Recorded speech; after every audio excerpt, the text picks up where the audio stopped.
लालू जी के 15 साल और इनका 20 साल नीतीश जी के, और नीतीश जी के 20 साल में बीजेपी साथ रहा है। बीजेपी को ये लपेटते नहीं है, बीजेपी पर क्यों नहीं बोलते हैं? बीजेपी पर एक शब्द नहीं बोलना ये क्या दर्शाता है? कि भाजपा का जनता के मुद्दों से लेना देना नहीं है, ये केवल ये भरमा करके, दिग्भ्रमित करके ये काम निकालना चाहते हैं। हमने देखा कि स्मार्ट मीटर लगा देने से जो 1 महीना का बिजली बिल मिलता था, जो आता था, देना पड़ता था, वो 1 सप्ताह में ही देना पड़ जा रहा है। असल में बीजेपी का वहाँ ये निशाना है कि अडानी अंबानी का वहाँ खनिज संपदा पर कैसे एक अधिकार जमवाया जाए।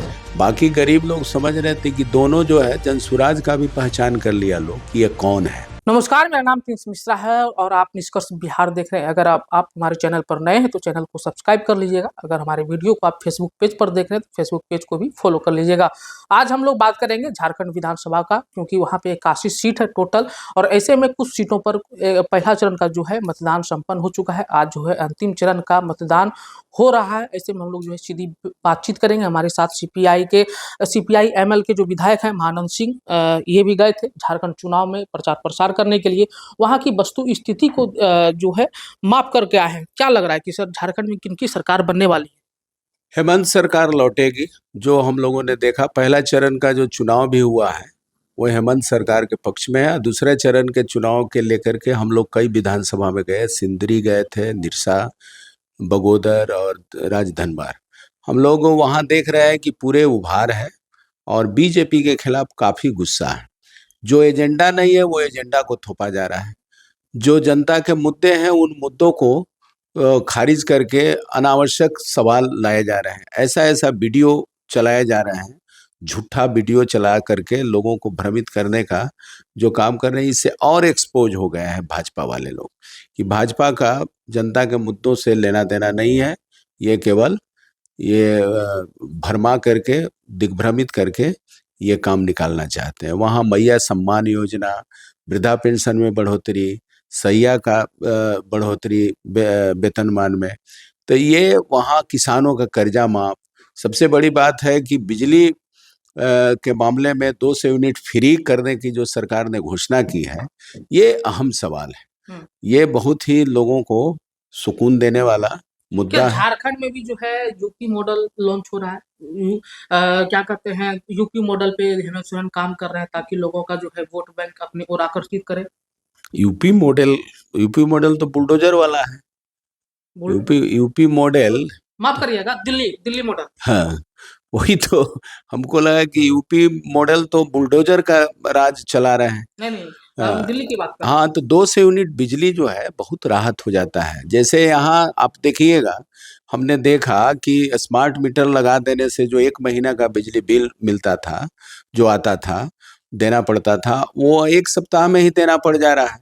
कुल मिला जुला करके 1000 से ज्यादा बिजली बिल, 1000 आपका ये गैस सिलेंडर, 2000 तो ऐसे ही, या 6000 तो दे रहे हैं 397। हम कह रहे हैं कि 6000 जो है, 6000 के बाद जो है, ये देखिएगा कि ये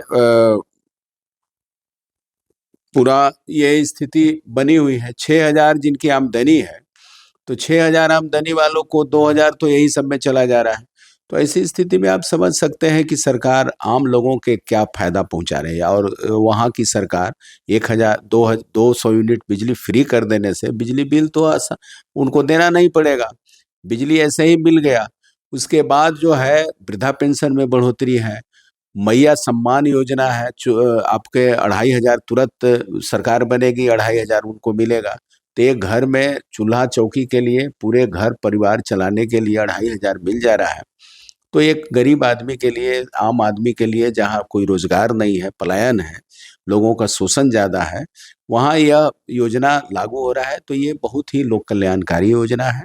इसका असर हमने देखा कि विधानसभा में, चुनाव में सरकार को फायदा मिल तो रहा है। कह रही है सर कि जिस तरीके से हम लोगों ने आदिवासी को सम्मान देने का काम किया है, हम लोगों ने आदिवासी समाज को जो है भारत का प्रथम नागरिक बनाने का काम किया है, उस तर्ज पे जो है झारखंड की जनता जो है एनडीए को जो है वोट कर रही है, आगे की ओर जाएगी, क्योंकि केंद्र में भी जो है भाजपा की सरकार है।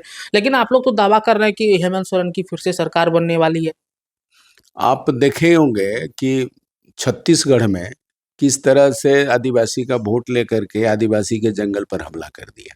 असल में बीजेपी का वहाँ ये निशाना है कि अडानी अंबानी का वहाँ खनिज संपदा पर कैसे एक अधिकार जमवाया जाए, उनके लिए सरकार बनाने के फिराक में है और ये कोशिश चला रहे हैं कि कैसे उनके पक्ष में हम वो काम करें। तो ये कोशिश उनकी है। तो मैं समझता हूँ कि वहाँ ये हेमंत सोरेन के पहले तो उन्हीं की सरकार थी, लगातार उन्हीं की सरकार रही है। उन और हेमंत सरकार पे कोयला घोटाला का जो है आरोप मुझे लगा वो सब साबित भी हो गया, हेमंत सोरेन जेल भी गए। कोई जमीन वाला को लेकर के जेल में गए थे। जमीन का मामला जो समझ लीजिए कि ईडी का मामला था, ईडी वाला मामले में भी इनका कोर्ट ने कोई ये नहीं किया, बड़ा इनका फजीहत हुई कि ऐसे ही अपना इस्तेमाल कर रहे हैं विरोधियों को। ये से तो और स्पष्ट हो गया है कि यहाँ के वहाँ के जो आदिवासी हैं उसको देखना नहीं चाहते। चलिए अंतिम सवाल लेते हैं। 4 सीटों पर जो है बिहार में उपचुनाव हुआ था, मतदान भी संपन्न हो गया। 23 तारीख को रिजल्ट आना बाकी है और इंडी गठबंधन पर जो चारों सीटों पर जो दावेदारी की गई है, उनके जो प्रत्याशी हैं, उनका साफ तौर पे ये कहना था हम लोगों ने पिछले बार जो है 3 सीटों पर जीत हासिल किया था, लेकिन अगली बार जो है हम लोग जो है चारों सीटों पर जो है बिल्कुल संपूर्ण बहुमत के साथ जो है जीत हासिल करेंगे। वही एनडीए भी कह रही है कि हमारी जीत पक्की है और अभी हम लोग ट्रेलर दिखाएंगे। 2025 के विधानसभा चुनाव में जो है इंडी गठबंधन बिहार में साफ सुथरा जो है कर देंगे उनको। पहले तो इंडी गठबंधन है नहीं, इंडिया गठबंधन, ये भाजपा की भाषा है। तो भाजपा की भाषा बोलना ठीक नहीं है, एक तो ये बात है। दूसरी बात हम कह रहे हैं कि हम तो तरारी में थे, तरारी वाला चुनाव अब पूरे सेंटर से लेकर के और राज्य तक का दोनों जगह के सरकार वहां जुटी हुई थी। एक एक मंत्री को एक एक गांव दे दिया गया था और रुपया का बंडल खोल करके बांटा जा रहा था। इस बार गरीब जनता वहां ने देखा। आप बहुत बड़ा आरोप लगा रहे हैं कि भाजपा ने जो है पैसा का वितरण किया है। पूरा आपके पास वीडियो फुटेज है? वीडियो फुटेज नहीं है, गांव के लोग जो बोल रहे थे कि यहाँ पैसा बांटा जा रहा था। ये तो सिर्फ सर आरोप लगाने वाली बात हो गई। तो आरोप लगा, अरे पकड़ाया ना जी, कभी कभी पकड़ा जाता है ना। वो अभी महाराष्ट्र में पकड़ाया कि नहीं, महाराष्ट्र में पकड़ाया ना। तो उसी तरह से कौन बांट रहे थे? बिहार के तो प्रभारी है, विनोद जी कहाँ के प्रभारी है? बिहार के प्रभारी है। तो अब वहां चुनाव हो रहा था तो वहां जाके पैसा रंगे हाथ पकड़ाए। तो इस जो आरोप लोग लगा रहे हैं तो गलत ना आरोप लगा रहे हैं। अब उनके पीछे पकड़ने का काम था सरकार का, वही सरकार है उनको बंटवाने वाला। तो वो तो जनता के पहल पर पकड़ाया, जनता उसको घेरा तो पकड़ाया। तो ऐसी स्थिति में मैं कह रहा हूं कि चीजें तो स्पष्ट हैं। तो पूरे सरकार की मशीनरी नंगा नाच किया है इस बार का चुनाव में। आप लोगों के ऊपर भी तो आरोप लगा है कि वहाँ तरारी में जो है आप लोगों ने भी जो बहुत तरीके का काम किया है। क्या काम किया है? जैसे कि लोगों को डराना या पैसे बांटने का आरोप, वो लोग भी तो लगा। अरे हम लोग तो 20 रुपया चंदा लेकर के चुनाव लड़े हैं। हम लोग जनता से चंदा मांग करके चुनाव लड़े। हम लोग पैसा कहाँ से बांटेंगे? बड़े बाहुबली लोग क्या करते, चंदा लेके चुनाव लड़ेंगे? तो वो लोग, वही तो मैं कह रहा हूँ कि वो बाहुबली लोग हैं जिनके पास। अब सीपीआई पे लग रहा है, आप लोगों के ऊपर आरोप लग रहा है कि बाहुबली लोग हैं। तो वो लोग सिर्फ जो है दिखावे के लिए बोलता है कि हम लोग जो है चंदा लेकर काम किया है, लेकिन अब जो है तीसरा विकल्प के रूप में भी वहाँ पे जन स्वराज पार्टी भी थी। वो भी लोग आप लोगों के ऊपर आरोप लगा रही थी कि जो है सीपीआई एमएल जो है बहुत सारा खेला कर रही है तरारी में। क्या खेला कर रही है? हम लोग तो वहाँ चुनाव में थे। हम करीब 20-25 गाँव का दौरा किया। हम लोग खुद वहाँ आम लोगों से चंदा भी सहयोग मांगा। हमको तो तेल उल सब वही लोग आम किसान लोग भराए। जौन गाँव में गए तो वो लोग चंदा देते थे। वहाँ लोग चंदा का उन लोगों का अफरान पैसा जो देख रहे हैं, को क्या क्या गुमटी और क्या क्या ये सब लगाए हुए हैं, तंबू, ये सब वो जो जापानी तंबू है, एक एक तंबू का कितना कीमत है। हर जगह तंबू लगाए हुए था, रुपया बांटा जा रहा था। उनका पैसा कहाँ से आ रहा है? उनका पैसा कहाँ से? आरोप लगाने वाले लोग इस बात को समझे कि उनका पैसा कहाँ से आ रहा है। हम लोग तो चंदा मांग करके किसी तरह से गाड़ी चला रहे थे, किसी तरह से हम लोग गांव-गांव, हमारे लोगों को इधर उधर करने की, ज्यादा तामझाम करने की जरूरत, तंबू की जरूरत नहीं था। अच्छा, तरारी कि विधानसभा में आपने जो है भ्रमण किया है, क्या लगता है कि जन स्वराज जो पार्टी है उनके आने के बाद भाजपा को नुकसान पहुंचाएगी या आपको फायदा पहुंचाएगी जन स्वराज पार्टी? क्योंकि वहां पे जो वोट बैंक है, अधिकतर जो सवर्ण कास्ट के जो लोग हैं वो एक तरफा वोट करते हैं, क्योंकि अब जो है कहा जा रहा था समीकरण के हिसाब से कि अब जो सवर्ण कास्ट हैं, जो भूमियार समुदाय के जो लोग हैं वो दो भागों में बंट गए हैं। तो दो भाग में बटे हैं तो जन स्वराज को दिए हैं, उन्हीं लोगों का विभाग ने बटा है। बाकी गरीब लोग समझ रहे थे कि दोनों जो है, जन स्वराज का भी पहचान कर लिया लोग कि ये कौन है। गरीब लोगों को वहां पहचानने में जन दिक्कत स्वराज नहीं। पार्टी तो आप लोगों का वीडियो जारी कर रही थी भाजपा का और आपका, कि देखिए किस तरीके से जो है लोग न न हुड़दंग मैं मचा रहे थे। न न मैं तो यही कह रहा हूं कि जन स्वराज पार्टी किस टाइप के हैं वहां की जनता समझ गई, इसीलिए जनता ने वहां नकार दिया। वहां जनता में आप देखिएगा कि जन स्वराज पार्टी के लिए कोई जगह नहीं, कोई जगह नहीं।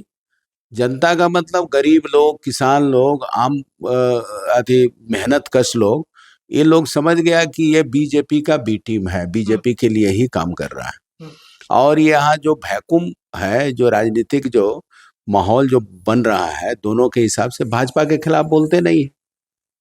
लालू जी के 15 साल और इनका 20 साल नीतीश जी के, और नीतीश जी के 20 साल में बीजेपी साथ रहा है, बीजेपी को ये लपेटते नहीं है। बीजेपी पर क्यों नहीं बोलते हैं? बीजेपी पर एक शब्द नहीं बोलना ये क्या दर्शाता है? और इनका फंड कहां से आ रहा है ये भी तो स्पष्ट हो रहा है ना, कि इनका फंड कहां से आ रहा है। इतना करोड़ों रुपया पानी की तरह बहाया जा रहा है, ये रुपया कहाँ का है? कारपोरेट का पैसा है। थोड़ा सा गलत सलत करने वाले लोगों को तुरंत ईडी और क्या क्या ये छापामारी हो जाता है, इन पर क्यों नहीं हो रहा है? वो तो प्रशांत किशोर तो साफ तौर पे कहा उन्होंने कि जो है हम जो है किसी पार्टी से नहीं है, ना हमारे पास किसी भी प्रकार का पद है जो हमारे पास ईडी और सीबीआई आएगी जांच करने के लिए।